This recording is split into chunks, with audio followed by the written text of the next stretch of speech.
must try non-veg meal spot in Coimbatore. என்னதான் biryani fried rice நூடுல்ஸ்ன்னு சாப்பிட்டாலுமே non veg மீல்ஸுக்கு ஒரு தனி fan பேஸே இருக்கும். இந்த 3 ஸ்பாட்ல போய் நான்வெஜ் மீல்ஸ் ட்ரை பண்ணி பாருங்க, செம்ம ஒர்த்தா இருக்கும். நம்பர் 1 நம்ம டாடா பெட்ல இருக்க பிரியா மெஸ்ல கிடைக்கிற மீல்ஸுக்கு மட்டன் தொக்கு, சிக்கன் தொக்கு, நாட்டுக்கோழி தொக்கு, ப்ரான் தொக்குன்னு எல்லா தொக்கா வைப்பாங்க. செம்ம ஒர்த்தா இருக்கும். அது போக அவங்க கிட்ட இளநீர் பாயாசம் இருக்கும், அதுவும் ட்ரை பண்ணி பாருங்க, சூப்பரா இருக்கும். நம்பர் 2 நம்ம ஆர்எஸ்புரத்துல இருக்க பட்டுக்கோட்டை காமாட்சி மெஸ். இங்க ஒரு மீல்ஸுக்கு 10 வகையான குழம்பு வைப்பாங்க. ஆஹா, அடி தூளா இருக்கும். நீங்க இங்க கண்டிப்பா போய் ட்ரை பண்ணி பார்க்கணும். ட்ரை பண்ணிட்டு எப்படி இருக்குன்னு சொல்லுங்க.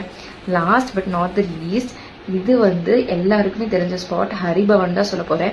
ஹரிபவன்ல பிரியாணி செம்ம டேஸ்டா இருக்கும். அதை விட டேஸ்டா இருக்கும் இவங்க கிட்ட மீல்ஸ். நான்வெஜ் மீல்ஸ்ல தர மட்டன் குழம்பு, மீன் குழம்புலாம் சூப்பரா இருக்கும். கண்டிப்பா போய் ட்ரை பண்ணி பாருங்க.